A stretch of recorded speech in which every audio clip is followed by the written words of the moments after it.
Assalamualaikum warahmatullahi wabarakatuh. Innal hamdalillah nahmaduhu wa nasta'inuhu wa nastahdihi wa nastaghfiruh wa natubu ilaihi wa natawakkalu alaihi wa na'udzu billahi min shururi anfusina wa sayyiati a'malina may yahdihillahu fala mudilla lahu wa may yudlil fala hadiya lahu. Allahumma salli wa sallim wa barik ala Muhammad wa ala ali Muhammad kama sallaita wa sallamta wa barakta ala Ibrahim wa ala ali Ibrahim fil alamin innaka Hamidum Majid. Amma ba'd. Al-Masalan, Farid Misbah, Muhammad Hilmi, Suzy Daniel, top fan kita, Hamdi Hassan, Hamdi, Maizatul, Cik Anwar kita, terima kasih datang ziarah saya ini dan menghadiahkan stand untuk mudahkan saya berkuliah. Terima kasih banyak pada sesahabat yang begitu prihatin. Bukan apa tuan-tuan, kadang-kadang tak sempat nak pergi tengok perkembangan teknologi ni. Terima kasih tuan ya. Jadi kita rujuk pada malam ni pada teman-teman yang hadir, Aisyah, Hazianah, Hafizah, Mimi, Muaz, kakak yang tersayang, Syariza, Azrina, Syafina, semua yang hadir pada malam mulia ni. Terima kasih.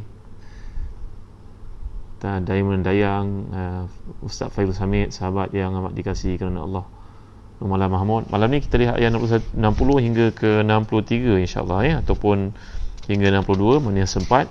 Bagi tuan yang memiliki tafsir Ibn Katsir, sila buka jilid yang ke-7, muka surat 37 A'udzubillahi minasyaitonirrajim. أَمَّنْ خَلَقَ السَّمَاوَاتِ وَالْأَرْضَ وَأَنزَلَ لَكُم مِّنَ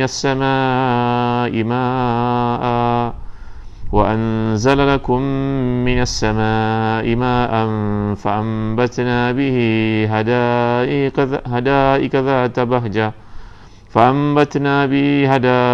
ذَاتَ بَهْجَةٍ مَا كَانَ لَكُمْ أَن تُنبِتُوا شَجَرَهَا أَإِلَٰهٌ مَّعَ اللَّهِ بل هم قوم يعدلون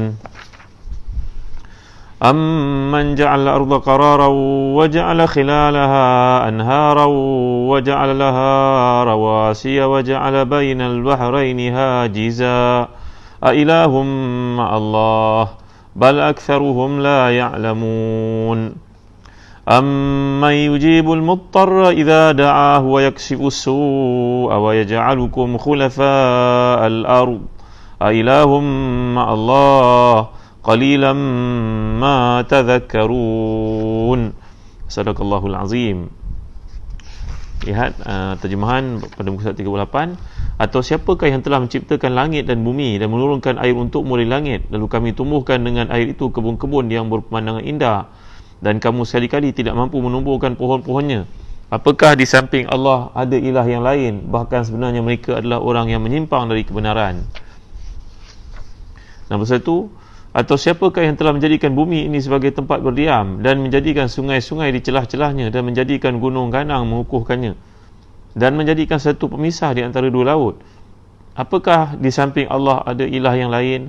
Bahkan sebenarnya kebanyakan mereka tidak mengetahui. 62. Atau siapakah yang perkenankan doa orang dalam kesulitan apabila dia berdoa kepadanya, dan yang menghilangkan kesusahan dan menjadikan kamu manusia sebagai khalifah di bumi? Apakah di samping Allah ada ilah yang lain? Amat sedikitlah kamu mengingatinya. Muslim-muslimat rahmati dan dikasihi, boleh lihat pada muka surat 39 pada jilid yang ke-7 ni ya. Bila Allah menyatakan aman khalaqas samawat, atau siapakah yang telah menciptakan langit. Kalau kita belajar bahasa Arab, kata Al-Imam Az-Zamakhsyari, perkataan yang digunakan oleh Allah di antara am dengan aman ni ada perbezaannya. Kalau Allah SWT menyatakan am, berarti di situ Allah menunjukkan kepada kita tentang atau. Tapi kalau sebut aman, dia merujuk kepada bal, iaitu harfun lil idrab, bagi menunjukkan bahawa dalam ayat ini memang mustahil ada selain daripada Allah yang dapat menjadikan, yang mana kamu tidak ada pilihan langsung dalam apa yang dia jadikan. Bahawa kalau kita perhatikan ayat 59, kita flashback balik, ulang balik semula ayat yang lalu, bila Allah menyatakan qulil hamdulillah wa salamun ala ibadihi alladhina istafa Allahu khairun amma yusyrikun. Itu yang pertama, amma kan. Kemudian kita lihat pula amman pada ayat yang ke-60. Amman. Kemudian datang ayat ke-61, amman juga. Jadi dalam tafsir Zamakhsyari, Imam Zamakhsyari mengatakan bahawa perbezaan di antara am dengan amman, kalau mengatakan amma ini, amma ia merujuk kepada muttasil, tapi kalau amman ia merujuk kepada munqati', makna yang sebelumnya beza daripada selepasnya. Macam juga dalam bab munada yang pernah saya terang pada tuan-tuan, dalam bab nida, dalam bab contohnya istisna, maka ada istisna muttasil, ada istisna munqati'. Bagi mereka yang belajar bahasa Arab, mereka memahami perkara ni. Kalau tuan-tuan nak rujuk lebih lanjut, ada dinyatakan oleh Al-Imam Muhammad Az-Zuhairi yang tafsir beliau, tafsir namanya Tafsir Al-Munir. Baik, bila kita perhatikan laras bahasa yang digunakan oleh Allah kat sini, Allah menunjukkan nikmatnya satu persatu. Kerana ayat-ayat lalu, episod yang lalu, kita telah bincangkan 4 orang Nabi yang Allah SWT bawakan, yang telah membawa risalah tauhid daripada Allah, mendapat penentangan daripada golongannya. Seorang daripadanya merupakan Nabi Musa, yang kedua Nabi Sulaiman. Nabi Sulaiman ni seorang raja, Nabi bertaruh raja. Kemudian Allah juga menceritakan tentang Nabi Saleh yang telah pun ditentang oleh kaum Thamud. Dan akhir sekali kita bincangkan tentang Nabi Lut yang diutuskan kepada kaum Sadum. Jadi golongan musyrikun yang menentang Nabi-Nabi Allah ini, apa yang mereka dapat? Andai mereka menggunakan akal fikiran diberikan oleh Allah untuk melihat segala keajaiban penciptaan yang dijadikan, tentulah mereka tidak menjadi golongan yang ingkar dan kufur kepada Allah SWT.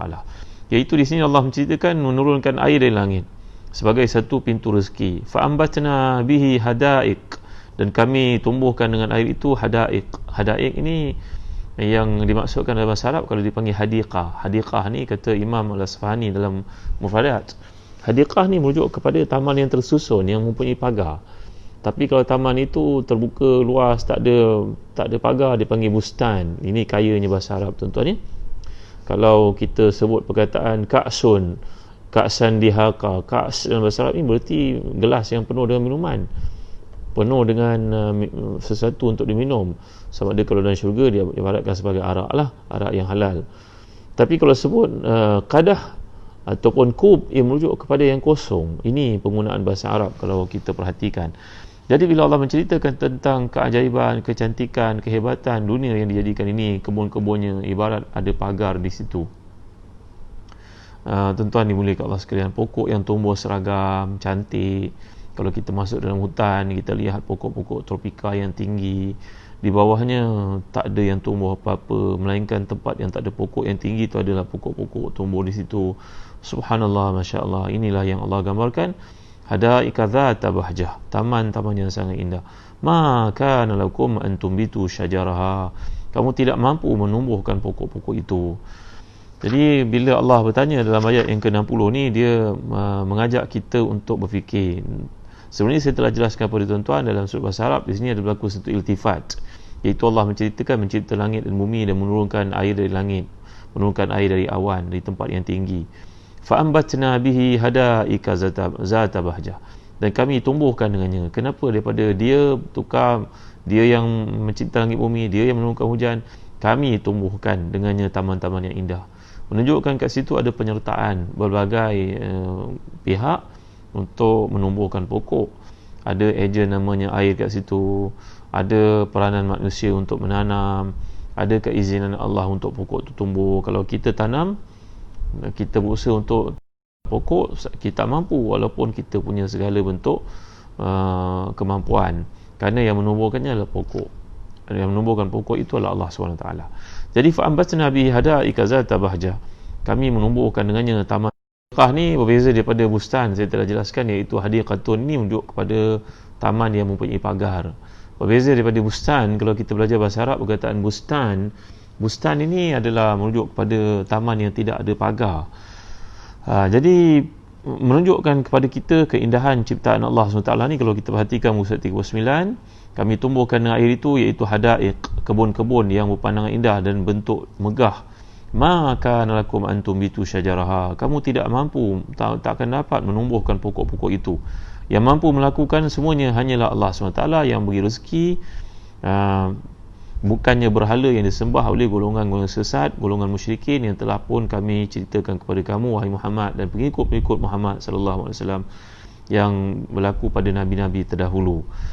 Jadi ini samalah tuan-tuan bila kita baca surah Az-Zukhruf, kata Imam Ibn Kathir bila Allah menceritakan wala in sa'altahum man khalaqahum la yaquluna Allah, kalau kamu tanya kepada mereka siapa yang menciptakan mereka, mereka akan jawab pastilah Allah yang menciptakan.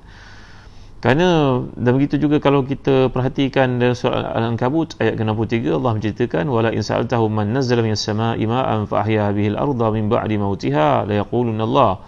Sungguhnya kamu tanya kepada mereka siapa yang menurunkan air di langit untuk menghidupkan air itu, dengan air itu bumi yang telah mati, tentu mereka akan jawab Allah. Iaitu mereka mengakui Allah yang melakukan semua itu, tiada sekutu baginya, tiada siapa dapat mempertikaikan. Kemudian mereka masih lagi menyembah selain daripadanya.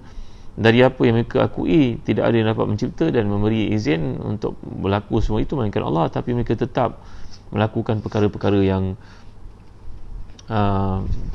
yang bercanggah dengan perintah suruhan Allah SWT. Jadi Allah firman di situ ilahum ma'allah, ada tak Tuhan selain daripada Allah dalam perkara ni? Tuan-tuan ni boleh kat Allah sekalian, bila Allah menceritakan tentang pokok ni sebagai satu nikmat untuk kita renungi, Syekh Dr. Ratib Nabulisi yang tafsirnya membawa kepada kita perspektif yang sangat luas. Kalau tuan-tuan bayangkan, tuan-tuan makan pokok daripada buah durian di utara, katalah di Kedah, nikmatnya, sedapnya buah durian ni, buah durian daripada Thailand ni, sedap, pokoknya tumbuh, tuan-tuan bawa pulang biji durian ni untuk tanam di Johor. Bagaimana dalam sebutir biji durian itu dia mengekal membawa sifat-sifat yang ada pada pokok yang Indo. Tak adalah kita tanam pokok durian tumbuh pokok rambutan contohnya. Dan pada butiran biji durian itu mengandungi segala sikap atau kualiti yang ada pada pokok induknya. Barangkali begitulah tuan-tuan. Mungkin dengan bantuan teknologi yang ada pada ini, mereka menafikan sedikit daripada buah itu untuk tumbuh di tempat lain kerana ada pencapaian teknologi yang tinggi, itu saya tak boleh nak jelaskan. Tapi nak menceritakan bahawa buah ini Allah jadikan dibawa oleh benihnya. Benih itu mengandungi segala sifat yang ada pada bapanya, pokok induknya. Allahu Akbar, Masya Allah, Tabaraka wa Ta'ala. Bahkan lebih kecil daripada itu, kalau kita lihat pokok cili, macam mana pokok cili ni tuan-tuan dimulai kat Allah sekalian boleh tumbuh dengan biji yang begitu kecil, membawa sifat, segala sifat pokok asal itu ada dalam biji yang kecil itu untuk kita tanam dan kita nikmati buahnya. Ada pula di kalangan benih ini, kalau kita perhatikan dalam sains, dia terbang dibawa oleh air. Air menjadi ejen semayannya, atau air menjadi ejen untuk perkembangannya, seperti buah kelapa hanyut dari seberang. Subhanallah, Masya Allah, Tabaraka wa Ta'ala, dari Sumatera sampai ke Kepulauan Melayu, ke tanah Melaya ini, tanam di tepi pantai, tumbuh di tepi pantai, mengekalkan sifat yang ada pada pokok yang asal. Subhanallah, Masya Allah, Tabaraka wa Ta'ala. Kalau kita ambil pokok ni, kita tanam dekat gunung, gunung itu sifatnya condong, tapi pokok itu tetap akan tumbuh ke atas, kan tuan-tuan? Bagaimana akar yang turun ke bawah, dahannya naik ke atas. Siapa yang ajar pokok ni untuk tumbuh? Begitu keadaannya tuan-tuan dimuliakan Allah sekalian. Subhanallah, Masya Allah. Pada pokok ni pun kalau kita renungi, terdapat bukti-bukti yang sangat hebat. Ada pula di kalangan benih ini yang memerlukan kepada angin sebagai ejen untuk pendemungaan. Ada yang datang daripada lebah melekat pada kakinya untuk sebarkan pada bunga pokok yang lain. Subhanallah, Masya Allah. Allah jadikan ini semua untuk kita merenung, berfikir dan ambil peluang untuk menghayati, supaya dengan penghayatan itu tumbuh perasaan iman kepada Allah SWT. Itu sebab tuan-tuan yang mulia sekalian, pesan Dr. Abdullah Nasir Ulwan dalam kitab beliau bertajuk Tarbiyatul Aulad fi Islam. Kita dalam kehidupan ni kena galakkan anak-anak berfikir, bagi mereka peluang untuk fikir, bagi mereka susah, kerana dengan susah mereka itu akan berfikir. Kalau tak, kita bagi kemudahan, segala yang mereka nak makan kita sediakan, maka lama kelamaan mereka boleh jadi anak syaitan, tuan-tuan yang mulia Allah sekalian. Kerana kesilapan kita ibu bapa tak mengajak mereka untuk fikir. Bila datang hari-hari susah macam datuk nenek moyang dahulu ketika dilanda peperangan, mereka makan ubi kayu, pernah tak kita makan, bawa anak kita ataupun biarkan anak kita kat rumah makan benda-benda seperti itu? Minggu ni, seminggu 2 hari ni, abah nak ajak kita makan benda yang sangat simple, supaya kamu tahu asal-usul kalian boleh menghadapi situasi yang sukar seandainya ia berlaku. Kita nak kena preparekan mental anak-anak kita untuk mengalami worst case scenario, kan tuan-tuan? Dan lagi kata Dr. Abdul Nasir Ulwan, bawa tak anak-anak kita untuk merenung penciptaan langit dan bumi, hutan, belantara, lautan. Subhanallah, Masya Allah, kenapa air laut ini masin? Kenapa ikan ini dalam hidup dalamnya rasanya tawar? Seolah-olah ikan itu memberitahu kita, kalau kamu nak masihkan aku, langkah mayat aku dulu. Kata almarhum Datuk Ismail Kamus. Kan tuan-tuan, ajak mereka berfikir. Kalau kita perhatikan dalam ayat ini, Allah menceritakan yusqa bima'in wahid. Musim PKP ni mungkin kalau kita yang berkesempatan untuk tanam sayur kat rumah, cili ni rasanya pedas, tebu ni rasanya manis. Kenapa begitu ya? Padahal ia disiram oleh air yang sama dari langit. Jadi ayat-ayat yang dipanggil sebagai ayatul kaun dalam Quran ni begitu banyak, nak mengajak kita untuk berfikir, untuk kita menghayati betapa yang menjadikan ini semua adalah Allah SWT yang Maha Berkuasa. Kalau kita perhatikan orang-orang barat, tuan-tuan, mereka mempunyai kadar interaksi yang sangat intensif dengan apa yang ada keliling mereka. Itu sebab tuan-tuan lihat di Jerman sebagai contohnya, anak-anak kecil di sekolah dibiarkan untuk bergelumang dengan tanah, dengan lumpur bila berlaku hujan, supaya anak itu menghargai inilah dunia mereka. Di sini ada zat-zat tertentu, ada antibody yang akan memperkuatkan tubuh mereka pada mungkin pada cacing tanah yang ada itu, Allahu alam. Subhanallah, Masya Allah, Tabaraka wa Ta'ala. Kita orang Islam lebih perlu kepada benda-benda sedemikian, supaya kata Dr. Abdul Nasir Ulwan, anak-anak ini melihat hutan yang hebat, melihat binatang yang ada dalam hutan itu, melihat air yang sejuk yang turun dari langit tanpa ada ais di atasnya pun. Kenapa ia sejuk? Kenapa ia bersih? Dari mana sumber ia datang? Ini semua patut kita lakukan sebagai satu exercise keimanan, nak mengajar anak-anak kita supaya menghargai dan juga menghayati dan mempunyai hubungan interaksi dengan Tuhannya, dengan Allah SWT. Jadi Allah menyatakan amman khalaqas samawati wal ard, siapakah yang mencipta langit dan bumi? Aman dalam seluruh ayat ini kandungannya, apakah yang melakukan semua itu sama dengan yang tidak mampu melakukan semua ini, yang disembah oleh golongan musyrikun. Dengan kita kisahkan tentang Nabi Musa, Nabi Saleh, Nabi Lut, ini golongan yang telah menjadikan Tuhan mereka selain daripada Allah. Sama ada Tuhan itu bentuk wasan, iaitu patung, berhala, dan juga asnam ataupun patung ataupun syahwat yang ada dalam diri sebagai Tuhan. Maka boleh tak apa yang mereka sembah itu, yang mereka agung-agungkan itu, mencipta semua ini? Inilah maksud perkataan aman, kata Imam Az-Zamakhsyari yang tafsirnya. Jadi bila Allah menyatakan kat sini, balhum qaumun ya'dilun, mereka itu sebenarnya orang yang menyimpang, iaitu orang yang telah pun menyeleweng, orang yang telah pun tersesat, orang yang telah pun menjauhi kebenaran. GPS dalam kehidupannya telah pun diletak pada direction yang salah, tuan-tuan yang dimuliakan Allah sekalian.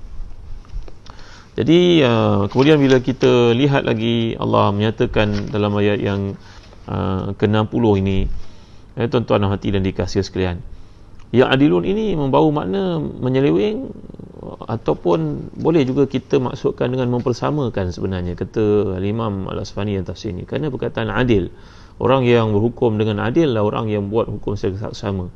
Jadi yang adilun di sini samping makna menyimpang, dia juga membawa makna mempersamakan Allah dengan Tuhan-Tuhan sembahan mereka itu. Kenapa lah mereka boleh samakan Allah dengan yang tak boleh buat apa-apa itu, iaitu Tuhan-Tuhan yang duduk kaku, jumut, tak boleh buat apa-apa. Yang telah pernah saya bincangkan, saya gambarkan kepada tuan-tuan di hujung surah Al-Hajj, bila Allah menceritakan wa iyasluhum dhubabu syai'a la yastanqidhuhu min, kalau datang lalat berak di mukanya pun dia tak boleh nak buat apa-apa. Kalau datang anjing untuk kencing kan, mukanya pun patung, dia tak boleh buat apa-apa. Datang budak-budak mencuri buah yang letak di hadapannya pun dia tak boleh nak buat apa-apa. Tapi inilah dia, mereka yang telah pun hitam mata hatinya, menyebabkan dia tidak dapat melihat kebenaran sebagai kebenaran. Kemudian dalam ayat yang ke-61, a'udzubillahi minasyaitonirrajim, amman ja'al al-ardha qararan wa ja'ala khilalaha anhara wa ja'ala laha rawasiya wa ja'ala bainal bahraini hajiza a ilahum Allah bal aktsaruhum la ya'lamun. Atau siapakah yang telah menjadikan bumi sebagai tempat berdiam, dan menjadikan sungai di celahnya, dan menjadikan gunung ganang untuk mengukuhkannya, dan menjadikannya satu pemisah di antara dua laut? Apakah di samping Allah ada Tuhan lain? Bahkan sebenarnya kebanyakan mereka tidak mengetahui. Lihat dia pada jilid yang ke-7 tafsir Ibn Katsir muka 1. Allah berfirman, aman ja'al al-ardha qarara, siapa yang telah menjadikan bumi ini sebagai qarar. Qarar ni berarti tetap. Orang Arab mengatakan ma kutiba qarra wa ma qila farra. Apa yang ditulis ia akan kekal, apa yang didengar dia akan lari, dia akan hilang. Maknanya belajar ni kena tulis tuan-tuan. Alhamdulillah, masya-Allah, ada kita tafsir ni boleh catat di tepi apa mutiara ataupun apa maklumat yang bagi kita penting untuk kita ingat. Saya ucap terima kasih lah kepada ramai tolong mencatat kuliah ni. Ummu Fatih sebagai contohnya, Ustaz Safi Sadiqin, Ustaz Syafiq Murad. Saya tak pernah jumpa tuan-tuan ni sebenarnya. Kita bertemu di alam Facebook saja. Kecuali ada beberapa datang ziarah di office kami di Telaga Biru, ahlan wa sahlan. Mudah-mudahan apa yang dicatat tuan-tuan ni menjadi pahala di sisi Allah. Tinta yang tuan-tuan tulis ini akan menjadi pahala di sisi Allah SWT. Lebih hebat daripada tinta emas yang akan dapat ganjaran di sisi Allah di akhirat kelak. Mudah-mudahan dapat kita jariahkan ilmu ni diterbitkan sebagai buku. Terima kasih ya bagi tuan-tuan yang tolong tulis ni. Saya bercerita sangat nak jumpa tuan-tuan. Jumpa kita buat buku sesama. Kuliah saya ditulis oleh tuan-tuan. Tuan-tuan punya jariah yang besar. Saya lihat semua benda, tak ada satu benda pun tertinggal ditulisnya. Subhanallah, Masya Allah, Tabaraka wa Ta'ala. Terima kasih Hafizi, Raihana, Puan Yad Abdullah yang tak pernah miss kuliah ini, Siti Aisyah, ada ramai Aisyah. Kalau boleh tak nama penuh, ramai sangat Siti Aisyah kat sini. Nazmul Syahra, top fan kita, Ukhti Nisa, Saidah Saleh, terima kasih Hajah Khairun Nisa, Hajah Hafizah ada, Muhammad Haslani ada, Ruhaya Talib, tak pernah miss kuliah kita. Alhamdulillah, syukur Jadi dalam ayat ini Allah menceritakan siapakah yang telah menjadikan bumi sebagai qarar. Qarar ni berarti tempat tinggal yang tetap, tidak bergoyang. Maknanya ada jazibiyah kat situ, ada tarikan tak apa dipanggil? Tarikan apa dipanggil? Apa tarikan bumi ni panggil apa? Apa benda dipanggil tuan-tuan? Ingat tarikan apa? Cuba sebut. Kita tak bergerak kerana adanya jazibiyah. Apa jazibiyah ni bahasa Melayu? Tarikan Allahumma salli Muhammad wa ala Muhammad. Allahumma salli Muhammad wa ala Muhammad. Saya boleh ingat? Graviti. Terima kasih, graviti. Lama sangat tak baca buku sains tuan-tuan Jadi graviti yang ada ini menyebabkan kita dapat tinggal tetap. Bayangkan mengikut sains, pergerakan bumi ni tuan-tuan dalam satu saat satu saat pergerakannya adalah selaju 3,000 km sejam. Bumi ni bergerak. Cuba kira ada berapa minit, kira berapa jam. Bayangkan berapa punya laju bumi ni berputar tuan-tuan.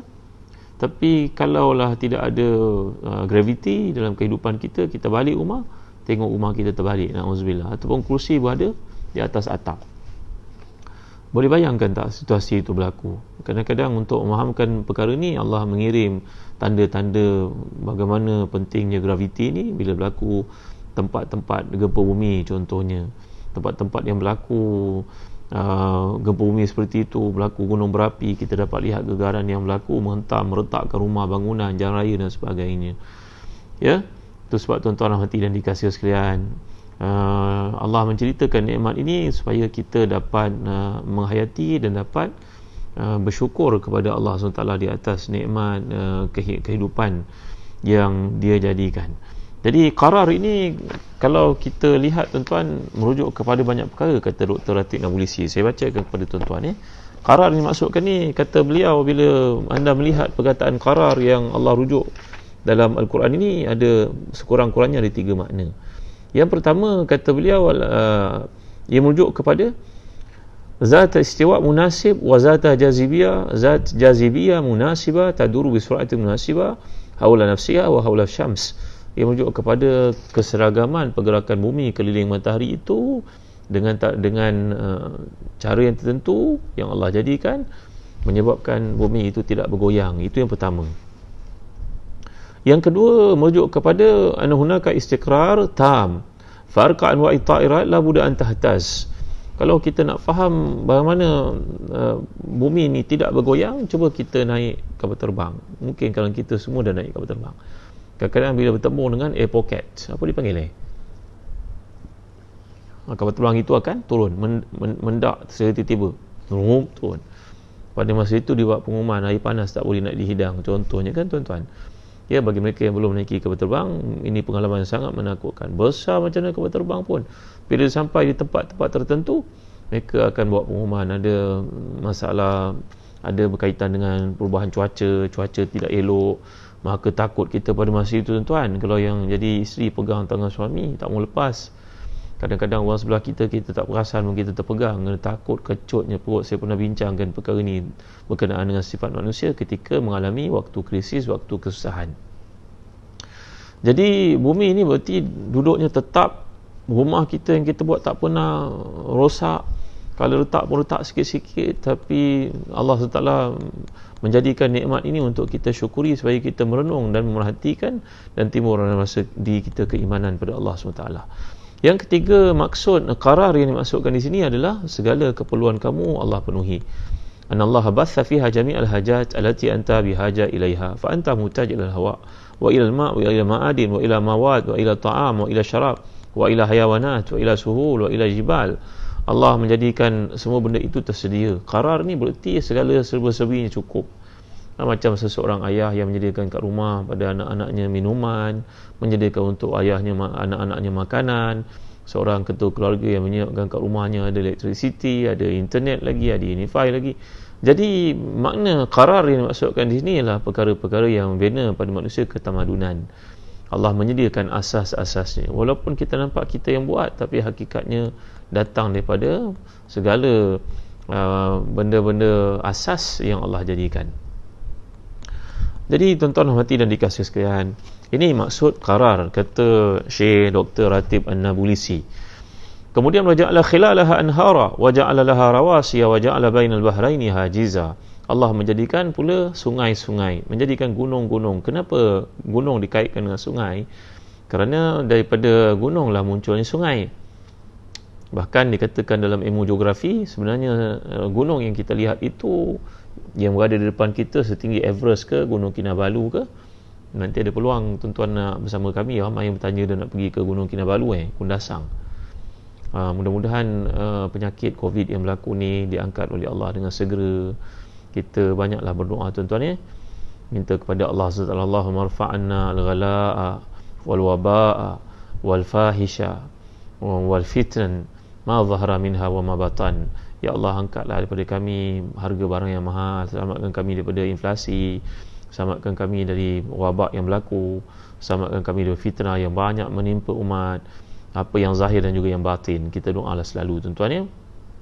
Nanti ada peluang kita pergi tengok penciptaan Allah yang hebat ini sejauh Kundasang insya-Allah, di kaki Gunung Kinabalu insya-Allah. Jadi kenapa Allah kaitkan gunung dengan sungai? Kerana daripada gununglah munculnya sungai. Dikatakan dalam geografi bahawa yang kita dapat lihat, gunung itu cuma 1/3 saja. Pasaknya, tapaknya, kakinya dalam bumi lagi 2/3. La ilaha illallah Muhammad Rasulullah. Macam pulau yang ada di tengah-tengah lautan pun, kita nampak pulau itu besar. Sebenarnya kaki pulau itu yang dimasukkan oleh Allah, pegang kepada dasar lautan. Masya Allah, punyalah tinggi panjang, kita boleh lihat dalam internet sebagai contohnya. Jadi bila Allah menceritakan tentang nikmat-nikmat ini, subhanallah, masya Allah, tabaraka wa ta'ala, Allah beri kepada kita nikmat sungai. Dan selepas itu Allah sebut waja'ala bainal bahraini hajiza, dan Allah jadikan di antara dua laut itu hajiz. Hajiz ini maknanya ada benteng, barzakh, ada seolah-olah satu restriction, ada satu dinding. Maksud kat sini kata para ulama tafsir, contohnya Imam Al-Qurtubi, makna merujuk kepada sungai dengan laut. Kerana apa laut macam kita belajar bahasa Arab, ada satu bab namanya litaglib. Kalau Quran mengatakan laki dan perempuan, kadang-kadang Quran mengatakan laki saja, bila sebut laki saja masuklah perempuan di bawahnya, kerana ini dipanggil babut taglib. Itu juga dalam hadis mengatakan bainal isya'aini, di antara dua isya'. Dua isya' itu maknanya maghrib dengan isya', dipanggil isya'aini. Jadi isya'aini ini merujuk kepada dua isya', iaitu isya' yang betul-betul dengan maghrib. Ini penggunaan bahasa Arab dipanggil taglib, min babit taglib. Jadi bila sebut bahraini, dua laut ini, kata para ulama tafsir, sebagai mereka mengatakan iaitu sungai dengan laut. Kerana laut lebih besar daripada sungai, laut lebih banyak airnya daripada sungai, maka disebut min babit taglib. Seperti mana isya' dengan maghrib tadi, maghrib waktu pendek, isya' waktunya panjang, maka dikira dua-duanya sebahagian daripada yang lain, dianggap dua isya'. Maghrib dianggap sebahagian daripada isya'. Jadi bila sebut sungai dan juga laut di sini, Allah sebut dua laut bagi merujuk kepada ijaz, iaitu ijaz ni satu bentuk ringkasan di sudut balaghah. Kalau kita belajar dari sudut tadaburnya, Allah menyebut, kerana dalam Quran kita lihat tidak ada yang detail. Datang detail ni penguraian oleh Nabi kita sallallahu alaihi wasallam ataupun para sahabat ataupun para cendekiawan Islam yang dibenarkan untuk memberikan pandangan kepada Al-Quran sesuai dengan khitab asri mereka, sesuai dengan konteks semasa yang mereka hidup. Mungkin seseorang itu bijak dalam engineering, dia akan melihat ayat-ayat dalam surah Al-Kahfi contohnya, kisah tentang pembinaan Zulkarnain, ia berkaitan prinsip-prinsip engineering yang dia lalui. Mungkin seorang itu doktor, maka dia akan jumpa ayat berkaitan doktor, kisah Nabi Isa sebagai contohnya. Jadi itu serasi dengan profesi masing-masing, profession masing-masing, latar belakang masing-masing. Jadi ruang untuk berfikir dalam Quran ni sentiasa terbuka. Lalu para ulama tafsir kata kat sini ia merujuk kepada sungai dan laut, tapi tidaklah menafikan untuk kalangan kita berkata sebenarnya laut dengan laut pun ada bentengnya. Semalam saya dah masukkan dekat Facebook dan saya dapati ramai yang telah melihat, iaitulah di antara lautan Atlantik, lautan Pasifik, lautan Hindi, lautan Pasifik, pertemuan-pertemuannya ada, kita dapat bezakan kat situ dengan pemandangannya, warnanya lain, airnya tak bercampur, juga merujuk kepada kekuasaan Allah dalam konteks ini yang membenarkan akal kita untuk berfikir walaupun dia tidak dijelaskan dalam Quran, tidak dijelaskan dalam hadis secara detail.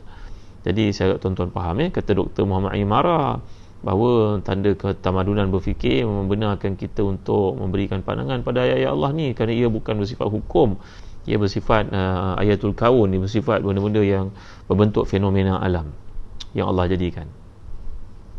Jadi tuan-tuan dimuliakan Allah sekalian, waja'ala khilalaha anhara, Allah jadikan di antara bumi ini ada sungai. Sungai ini datang daripada bukit, gunung ni pula bertindak sebagai rawasi. Rawasi ni rasia bermakna thabita, wacida, dia merujuk kepada satu bentuk pasak bumi yang Allah jadikan di atas permukaan bumi, gunung ini untuk menjadikan ia kukuh. Jadi tuan-tuan yang dimuliakan Allah sekalian, di situ juga berasalnya sungai, datangnya air sungai ni wallahu alam dari mana mata airnya. Kita melihat sungai yang besar nak pergi ke utara, lalu dekat Gunung Ganang, banjaran Gunung Titiwangsa, kita dapat lihat sebagai contohnya Latak Iskandar sebelum naik ke Cameron Highland. Masya Allah, meriahnya air terjun itu nampak dari jauh. Mana munculnya, mana puncanya, wallahu alam. Daripada dalam gunung di mana, ini semua rahsia kejadian Allah SWT yang maha luas, maha hebat. Dan Allah menjadikan air sungai ini sifatnya azbun furat. Huwa alladhi marajal bahraini hadha azbun furat wa hadha milhun ujaj wa ja'ala bainahuma barzakha wa hijran mahjura. Allah dalam surah Al-Furqan ayat 53. Dialah yang telah membiarkan dua laut itu berdampingan, bertemu. Ikan yang hidup di tempatnya pun berbeza-beza, tuan-tuan dimuliakan Allah sekalian. Ikan yang hidup di sungai, di ulunya, ada ikan kelar, kat ujungnya, kat laut, tempat pertemuan laut dengan sungai itu ada ikan apa pula? Ikan siakap, apalah ikan-ikan lain saya pun tak tahu pasti, tuan-tuan. Jadi kat sini menunjuk kepada kita air sungai ini sifatnya tawar, air laut sifatnya masin. Dan air sungai itu keduduknya tinggi mengalir ke dalam lautan yang sifatnya masin, kerana ia mengandungi berbagai bentuk pembuangan manusia, benda yang baik, benda yang buruk mengalir padanya. Jadi dengan sebab air itu masin, dia dapat mengelakkan contamination, dapat mengelakkan pencemaran. Ini adalah di antara kehebatan yang Allah jadikan untuk diperhatikan oleh manusia lagi mendalam jauh, untuk mereka mengetahui Tuhan yang disembah oleh Nabi-Nabi yang datang berurusan silih berganti kepada umat-umat terdahulu. Inilah seruannya kepada yang menjadikan inilah. Kamu nak menafikan lagi? Ini depan mata kepala kamu, bagaimana kamu menolak? Jadi cabaran ataupun peringatan, amaran tegas daripada Allah ni didatangkan dalam bentuk pemerhatian. Bila manusia perhati, tengok benda itu dilalui setiap hari, takkanlah akal ni tak boleh berfikir untuk berkata kepada hati, memang Tuhan yang diceritakan ini Tuhan yang maha benar. Dan datangnya Rasul mengajar kami beribadah kepada cara yang betul, kerana kita ni menumpang kat dunia ni, kita tak ada pilihan, kita hamba kepadanya. Dengan saya kelembutan, kesantunan, kehebatan, keagungan Allah ini, mengapalah kita masih lagi syirik kepadanya. Dan itu sebab ayat ni disaksikan dengan peringatan ailahum ma'allah. Ada tak Tuhan selain Allah? Kita belajar perkataan ilahiyah dengan rububiyah. Ilah ni berarti Tuhan tempat sembahan semata-mata. Sedangkan rububiyah, Rabbun ini merujuk kepada rasa bertuhan yang ada pada semua manusia. Itu yang kita gambarkan berada di kapal-kapal tenggelam, dipukul badai yang dahsyat, taufan, maka semua orang akan mengingat pada Allah dengan perkataan beza-beza. Orang Melayu sebut Tuhan, orang Arab sebut Allah, orang kafir sebut God dan sebagainya. Ya, maka merujuk kepada satu, tapi mereka tidak beribadah kepada Allah. Jadi dalam konteks ayat ini Allah mengatakan ailahum Allah. Ada tak Tuhan tempat ibadah yang betul selain daripada Allah? Kalau setakat Rabbun, rububiyah ni ada pada semua orang. Si kafir pun percaya adanya Allah, tapi dia tak beribadah kepada Allah dengan cara yang betul. Dia mensyirikkan Allah. Maka itu sebab penggunaan ilah di sini ditekankan untuk manusia mengerti dan faham bahawa setakat masa ada Tuhan tak cukup. Si ateis, si komunis itu pun pada saat nak matinya akan memanggil Tuhan juga dengan bahasa yang tersendiri. Orang Rusia sebagai contohnya, walaupun mereka itu ateis ke, mulhid ke, tapi tetap ketika nak matinya pemimpin besar Rusia itu dikatakan memanggil nama Tuhan juga. Padahal pada zamannya itu dia menganggap agama ni candu. La ilaha illallah Muhammadur Rasulullah. Jadi bal aktsaruhum la ya'lamun. Lihat ya, bila Allah jelaskan pada muka surat 1, tuan-tuan dibaca, saya baca dengan tuan. Sungguhnya hikmah ilahiyah mengharuskan masing-masing dari keduanya tetap pada sifatnya yang asli. Sungguhnya air laut yang tawar itu, air sungai yang tawar itu mengalir di tengah-tengah kelingkuan manusia. Sungai juga dia panggil sebagai bahrun dalam konteks hari ini yang saya telah jelaskan tadi sebagai taglib. Macam juga bila sebut arahan ditujukan kepada semua manusia, bila sebut konteksnya khitabnya kepada lelaki termasuk di bawahnya perempuan. Itu juga bila sebut dua waktu isyak, di antara dua waktu isyak yang merujuk pada maghrib dan isyak, kerana ia namanya bab taglib. Macamlah tuan-tuan, taklid ni juga berlaku dalam komunikasi harian kita. Kita balik ke Johor, mak kita sebagai contohnya, hari raya. Kemudian kita pun nak balik sebenarnya rumah kita kat Rawang. Dari Johor nak balik ke Rawang, maka saudara yang ada kat Johor tanya, nak balik KL lah ke? Mereka tak kata nak balik Rawang, betul tak? Padahal kita duduk Rawang tu kan jauh daripada KL tu. Atau contoh-contoh yang lain, duduk kat mana? Sungai Buloh, susah nak Sungai Buloh, KL juga. Selangor pun daripada KL juga. Ini namanya taglib, tuan-tuan. Ya, jadi dalam semua bahasa di dunia ada bab taglib. Jadi tujuannya agar menjadi air tawar yang nikmat di mana haiwan, tumbuh-tumbuhan dan buah-buahan dapat menikmatinya. Sedangkan laut adalah masin melingkari daratan dan benua dari berbagai pelosok. Tujuannya akhirnya tidak merosakkan udara dengan baunya. Bayangkan kalau lautan itu baunya airnya tawar, berkumpul saja benda dalamnya, benda-benda mati saja berapa banyak tuan-tuan di kalangan haiwan-haiwan laut. Tentulah baunya akan menjadi satu dunia akan mendapat kesan pencemaran itu. Tapi oleh kerana laut ini Allah jadikan masin, apa saja masuk di situ pun dia, tuan-tuan yang dimuliakan Allah sekalian, dia tidak menjadi pencemaran yang boleh membahayakan manusia. Jadi begitulah hebatnya Allah Ta'ala ketika Allah nyatakan surah Al-Furqan lagi, وهو الذي مرج البحرين هذا عذب فرات وهذا ملح أجاج وجعل بينهما برزخا وحجرا مهجورا.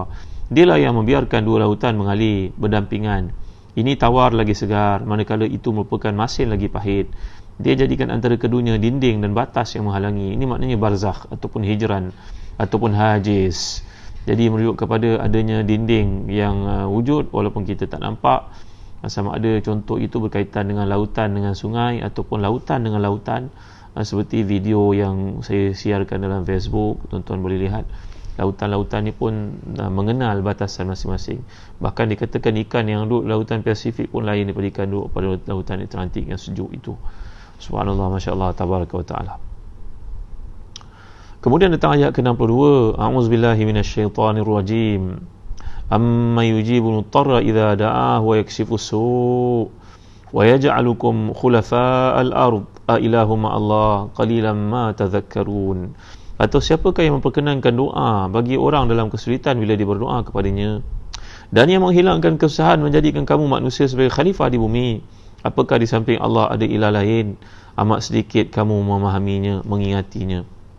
Allah mengingatkan bahawa dialah yang diseru waktu genting, waktu seseorang berada dalam keadaan tertekan, waktu seseorang sedang mengalami kesulitan.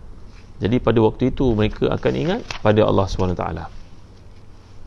Jadi kata Al-Imam Ibn Ashur dalam tafsirnya yang bernama Tahrir wa Tanwir, ayat ini mengandungi 3 situasi yang dialami oleh manusia dalam kehidupan.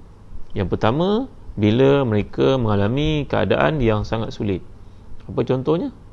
Na'udzubillah rumahnya terbakar, na'udzubillah anaknya sakit, na'udzubillah ketika dia kemalangan. Ini keadaan dia memang dalam kesulitan yang amat sangat.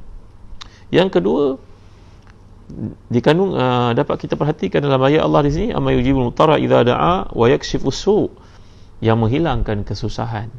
Jadi doa ketika kita mengalami kesulitan, doa ketika minta kepada Allah untuk menghilangkan kesusahan. Jadi kata Ibn Ashur, keadaan terpaksa yang dimasukkan di sinilah situasi menjadikan seorang berada dalam posisi yang menyebabkan dia mengalami benda-benda yang sangat sulit. Ia peringkat hajat ataupun keperluan darurat yang boleh mengakibatkan kematian. Contohnya macam isu penyakit.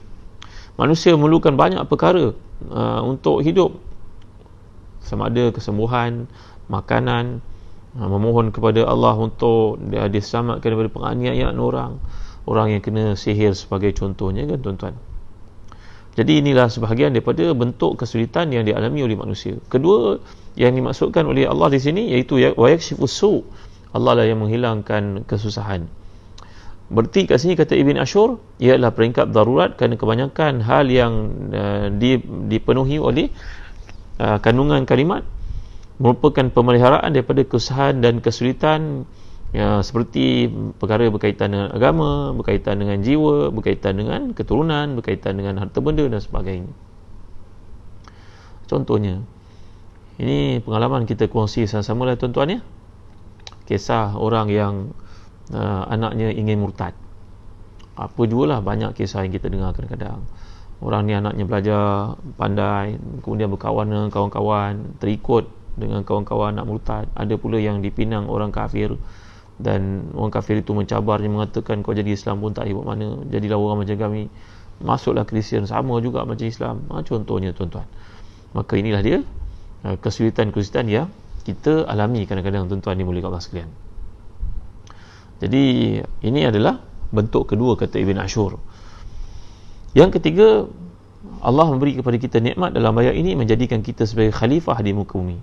Khalifah ni bukan bererti pemimpin dalam konteks politik saja. Malahan kita juga jadi suami, mungkin kita jadi ketua jabatan, mungkin kita jadi ketua kampung. Yang paling besar mungkin kita jadi seorang pemimpin tertinggi dalam sebuah struktur kepimpinan. Maka ini adalah merupakan segala bentuk nikmat, manfaat yang Allah beri kepada seseorang itu. Bahkan sahabat hidayah pun, kalau kita belajar perkataan khulafa al-ard ini, menjadi pemimpin yang mana Allah jadikan untuk kamu, selepas kamu, anak-anak kamu menjadi khalifah kepada kamu, pengganti kamu. Mana ada kesinambungan kehidupan kamu dengan adanya zuriat. Jadi maksud ayat ini kalau kita perhatikan tuan-tuan yang dimuliakan Allah sekalian, ini adalah merupa janji Allah untuk memperkenankan doa setiap kita. Jadi doa yang diperkenankan oleh Allah ni tak semestinya ia berlaku dalam bentuk datangnya nikmat, mencurah-curahnya pemberian anugerah kepada seseorang itu sampai kita akan mengatakan doa saya telah makbul, doa dia belum makbul, doa itu belum makbul. Tak. Kerana kata para ulama merujuk kepada apa sahaja pemberian Allah ini tanda doa kita dimakbulkan. Ya, tuan-tuan dimuliakan Allah sekalian. Kita pernah lihat tak? Kita pergi ziarah dengan ada kawan sakit.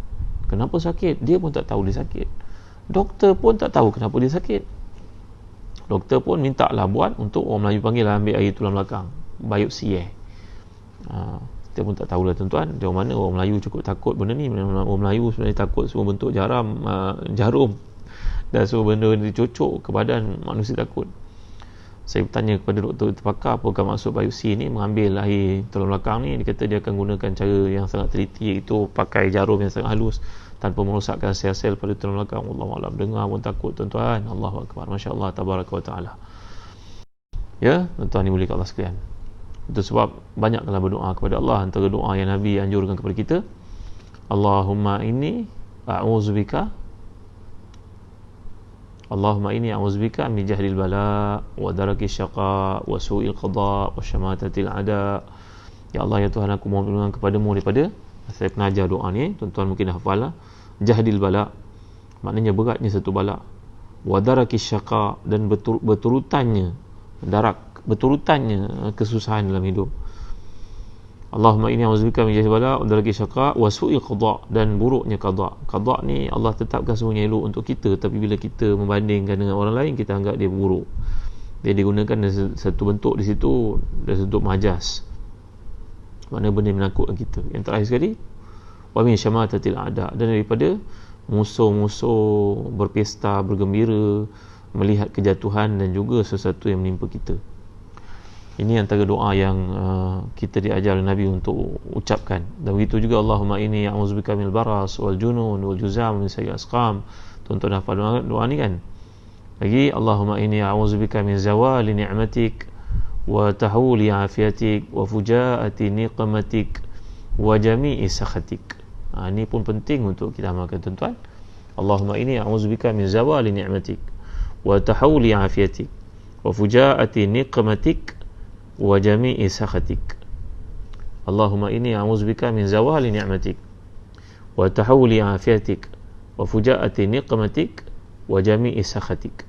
Ya Allah, ya Tuhan, aku mohon perlindungan kepadamu daripada hilangnya nikmat, zawali nikmatik, wa tahuli afiatik, dan hilangnya kesihatan, wa fujaati niqmatik, dan secara tiba-tiba datangnya kemurkaanmu kepadaku. Kerana dosa-dosa yang aku buat, kau biarkan, tiba-tiba jadi istidraj. Kita mohon pada Allah jauh daripada istidraj. Maksud doa ni jauh daripada istidraj. Kita buat maksiat, Allah biarkan, tiba di hujung, kena. Jadi kita takut itu berlaku. Dan wajami isakhatik, dan daripada apa sahaja bentuk kemurkaanmu kepadaku. Jadi tuan-tuan yang dimuliakan Allah sekalian, ini antara perkara yang kita kena faham, bahawa doa ni, kata para ulama, dia kadang-kadang dah hadir dalam bentuk permintaan kita, kadang-kadang hadir dalam bentuk yang kita tak sedar jawapannya daripada Allah. Betapa banyak penyakit yang berlaku kepada orang, kita pergi ziarah, kita pun heran, doktor pun tak tahu kenapa penyakit berlaku. Orang ni sihat, makannya bagus, tak pernah makan makanan segera, latihannya banyak, exercise banyak, sportsman lagi, tapi berlaku begitu padanya. Kenapa? Jadi kita bersyukur pada Allah bila tidak diuji dengan ujian seperti itu, kerana doa kita dikonvertkan oleh Allah dalam bentuk yang kita pun tak terfikir, itu keselamatan daripada benda-benda lain yang menimpa orang lain. Zawawi Azali dah masukkan, alhamdulillah.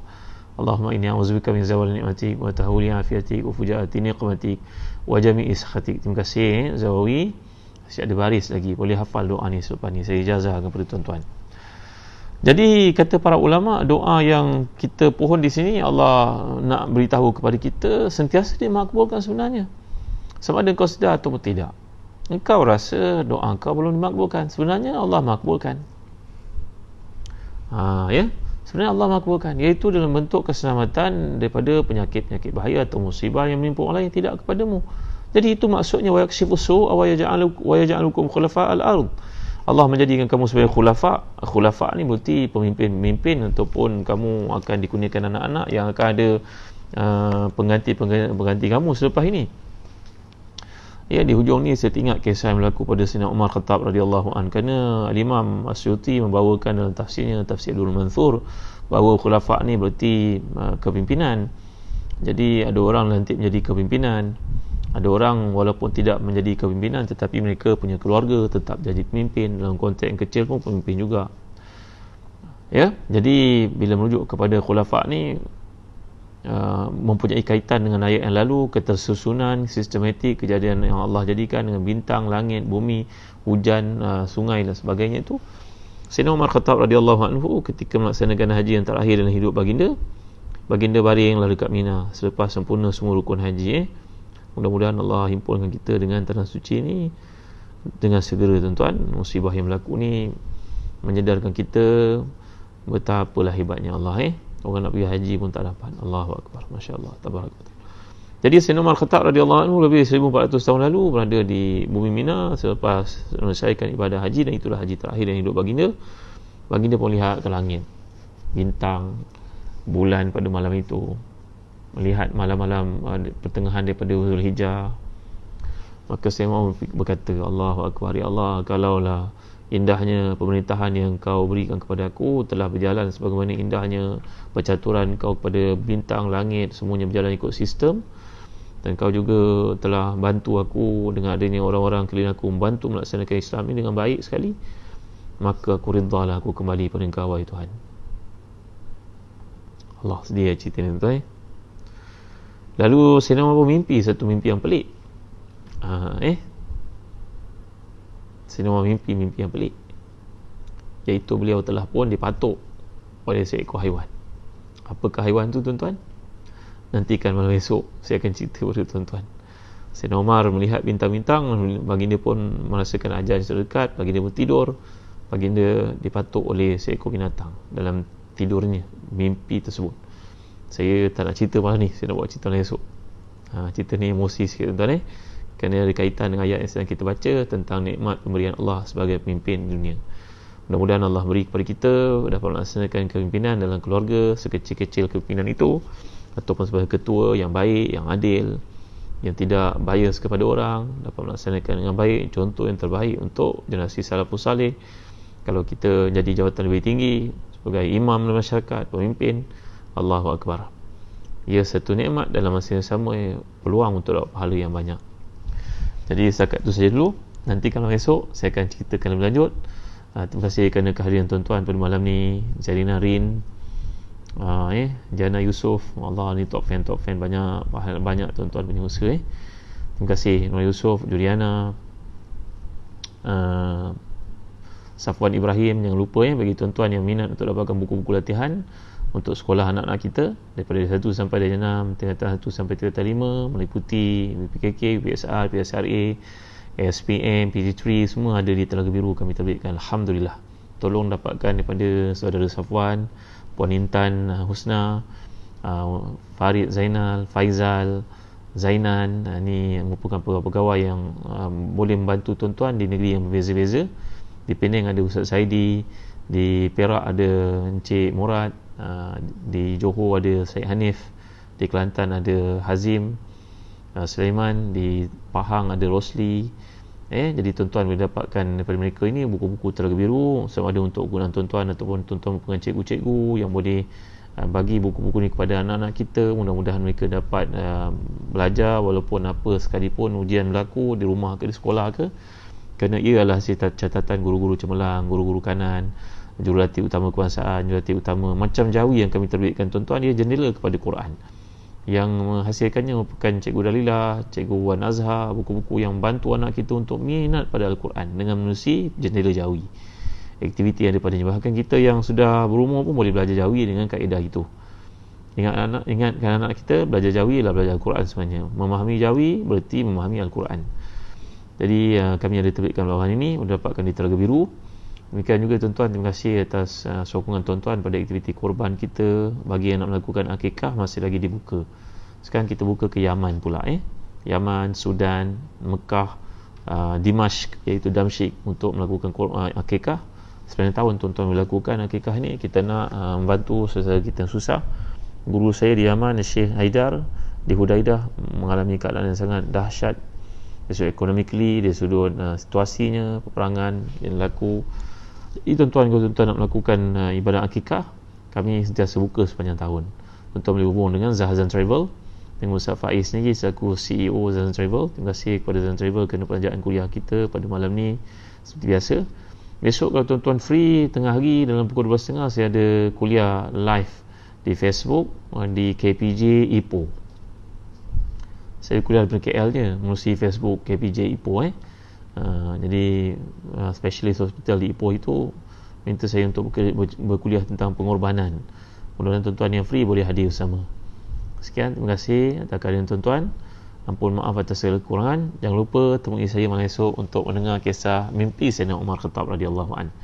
Sekian, Assalamualaikum warahmatullahi wabarakatuh. Terima kasih. Dalam syarah, kita belum doa dan kita doa sesama. Alhamdulillah rabbil alamin, wassalatu wassalamu ala asyrafil anbiya'i wal mursalin sayyidina Muhammadin wa ala alihi wa sahbihi ajma'in. اللهم آت نفوسنا تقواها وزكها أنت خير من زكاها أنت وليها ومولاها برحمتك يا أرحم الراحمين اللهم أحسن عاقبتنا في الأمور كلها وأجرنا من خزي الدنيا وعذاب الآخرة اللهم إنا على ذكرك وشكرك وحسن عبادتك اللهم ربنا تقبل منا إنك أنت السميع العليم وتب علينا يا مولانا إنك أنت التواب الرحيم اللهم إنا نعوذ بك من زوال نعمتك وتحول عافيتك وفجاءة نقمتك وجميع سخطك اللهم إنا نعوذ بك من البرص والجنون والجذام ومن سيء الأسقام اللهم إنا نعوذ بك من زوال نعمتك وتحول عافيتك وفجاءة نقمتك وجميع سخطك اللهم إنا نعوذ بك من جهل البلاء ودرك الشقاء وسوء القضاء وشماتة الأعداء ربنا آتنا في الدنيا حسنة وفي الآخرة حسنة وقنا عذاب النار وصلى الله على سيدنا محمد وعلى آله وصحبه وسلم والحمد لله رب العالمين.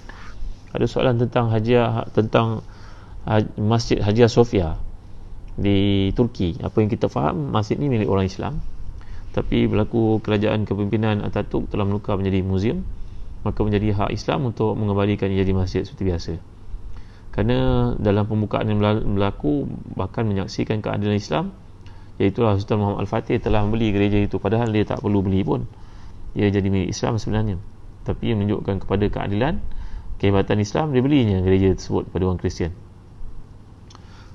Baik tuan-tuan, semoga Allah mudahkan segala urusan pada hari ini, esok. Terima kasih Suhaila, amin. Nur Aziha Muhammad, amin, amin ya Rabb.